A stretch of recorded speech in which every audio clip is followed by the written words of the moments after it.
Hello guys, panibagong vlog na naman po tayo ngayon. Grand Starix or kahit anong sasakyan, panoorin nyo po ito. Kasi tayo naka-experience po tayo ng yung ating battery, may lumalabas na battery sa ating indicator. Ayan. Siyempre kapag ganito ang unang iisipin natin is may problema sa ating battery. Bago kayo makapagastos ng malaki, ayan, para hindi po madoble po ang inyong gastos. Yung iba kasi ang alam nila is baka may problema sa battery, baka dead na po yung kanyang battery, kaya bumibili na po sila ng bagong battery. Ayan, so tapos kapag dalhin mo na pala sa shop is hindi pala yung battery ang may sira, may ibang problema po. So ito po ang first na ginawa po natin guys. Ganito kasi yung nangyari guys, ayan. So kung yung biglang hatak mo, nasa bundok tayo, bigla pong nawawala yung mga ilaw dito sa mga dashboard, tapos humina po yung pati sa may aircon, tapos yung level po ng ating battery is bumagsak na po siya sa 11, tapos 10, ayan. Pag bumagsak na po kasi siya sa 10, 9, 8, ayon. So ang tendency po niyan is mamamatay na po yung ating makina. So ang ginawa natin guys, ito, huwag nyo munang patayin ang makina kasi pag once na pinatay nyo po ang makina, Diyos ko day, baka magtutulak po kayo or kalma lang, huwag po tayong maalarma. Ayan, so hayaan lang po natin yung ating makina is umaandar, huwag po natin siyang patayin. Ayan, so pinasilip po ako doon sa ilalim sa may alternator, baka daw may natanggal na wire doon. Ayan, so wala naman po tayong nakita na wire doon na natanggal na. Ginawa natin since wala nga po doon sa ilalim yung sinabi ni ating mekaniko na silipin natin, wala pong natanggal doon. So ang ginawa po natin, i-check natin if may tupak nga yung ating battery. Ayan. So ito guys, may technique na naman para malaman mo if dead na ba o may problema ang inyong battery. So nakita po natin yung ating battery is good naman po siya. So syempre, ayan, tatakbo na naman yung ating utak. Since tayo nga ay nasa kalagitnaan na ng bundok, ayan, so kung nakikita nyo yan, Diyos ko, ang layo-layo pa natin. Sana nga hindi po tayo natamaan sa ating alternator kasi malayo-layo pa po ito. Ilang bundok pa yung ating babaybayin bago po tayo makarating doon sa may bayan kung saan maghahanap po tayo ng shop na magre-repair. Ayan. So ito nga guys, dire-diretso, hindi pwedeng patayin natin yung makina. Ayan, so ito is ino-obserbaran natin kapag na umaapak po siya, doon mabilis po tumaas yung battery level natin. Pero kapag naka-steady lang po siya is bumababa, mabilis po siyang bumababa. So ibig sabihin, parang may problema nga, baka natamaan po yung ating alternator dito guys. Nako, so ito guys, kailangan kalma lang tayo, hindi pwede tayong mamatayan dito kasi kapag malayo, Diyos ko day, ang hirap oh. So ito, habang pinapatakbo po natin yung sasakyan is pinatay po natin lahat, hindi na po tayo nag-aircon. Ayan, so nakikita nyo po dyan, Diyos ko, bukas po yung ating bintana, lechon na po tayo dito. Ayan, so pati yung sa may dashboard, ayan, hindi pwedeng naka-on yung mga nag-charge. Nako, inuksot po natin lahat yan, ay nako. Ayan, so andito na nga tayo sa may isang bayan, Diyos ko, naghanap po tayo ng shop dito. Ang problema, wala, grabe, stress po tayo dito. O ayan, o napapansin nyo yan, pababa po po yung ating percentage ng ating battery. Ayan, so ang problema, umalis pa yung ating kasama, Diyos ko, mag-isa na lang po natin dito, naghahanap po siya ng shop. Ayan, oh my gosh, nakita nyo na to guys, 9.8 na siya, tapos pababa na siya 8.0. Diyos ko, ito may tendency na po na mamamatay na talaga ito guys. Ayan oh, Diyos ko, kunti na lang mamamatay na po yung makina. Wala na, mamamatay na siya, mamamatay na siya.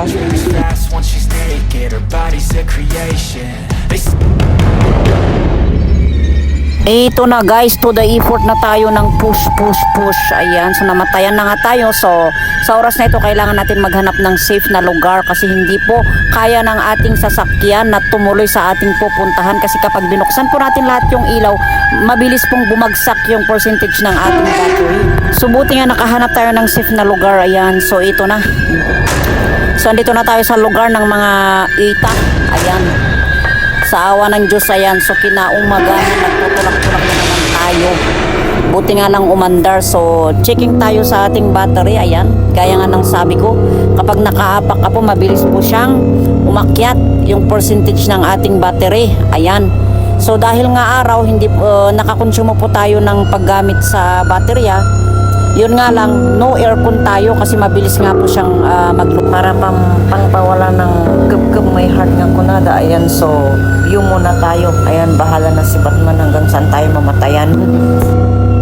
Pumasok na po kasi sa isip natin na ito is may tama yung ating alternator. Ibig sabihin kapag may tama na po yung ating alternator, kusa na po talagang bibigay o mamamatay na po yung ating makina. Lalo na kapag bababa na po yung percentage ng ating battery. So ito, dahil medyo malayo-layo pa tayo, ang ginawa natin dire-diretso lang po yan ha, walang patayan po ng makina. Bawal umihi, bawal magsusuka sa daan, bawal ihinto po yung sasakyan kasi baka nga po mamatayan na po tayo dyan. Diyos ko day, gastos na naman to, hirap maghanap po ng mga pisa, maghanap ng shop sa layo tapos wala pang masakyan. Naku, 6.4 na, so tansya natin dito is nasa 3 kilometers pa bago natin marating ang shop. Ay, yun, sakto nga namatay na tayo dito sa may shop na ito. Ayan, dito lang po yan. Okay, so tambay muna natin. Antayin natin si boss mekaniko. So nasabi na po natin yung condition ng ating sasakyan. Ayan, so alam po ni mekaniko. Ayan, so nagbigay naman po siya ng advice. And then, eto, try po niyang i-check yung ating alternator. Ayan, so tinatanggal nga po niya sa ilalim. Ayan, kasi yung battery naman po natin is good. Ayan. Dito sa napuntahan pala natin is nag-check din po yan ng alternator, electrician. Ayan.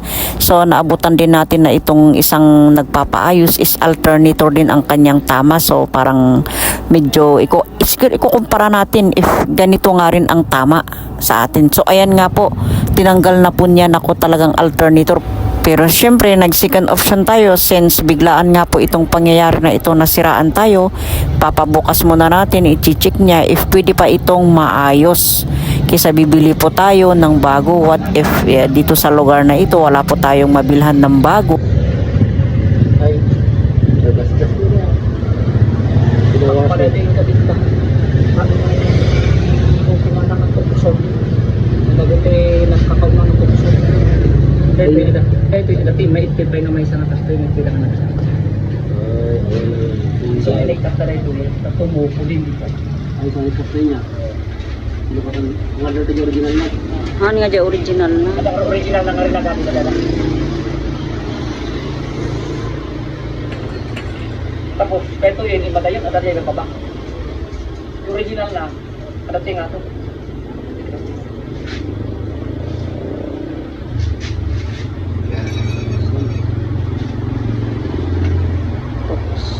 Pati ko ate.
So ayun nga, nagawa na po ng paraan, ayan, at okay na po. after 2 hours, naayos na po yung ating alternator. Ayan, so okay na po siya.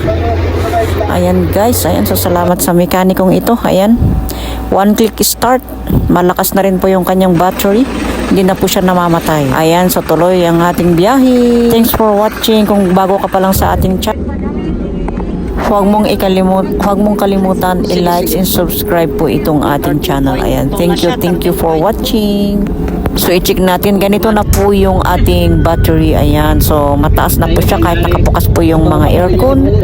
Ayan, open na rin po yung mga ilaw sa kanyang dashboard. Ayan, so bumalik na po siya sa dati. Ayan, hindi na po siya namamatay. Okay, ayan, so thank you so much for watching.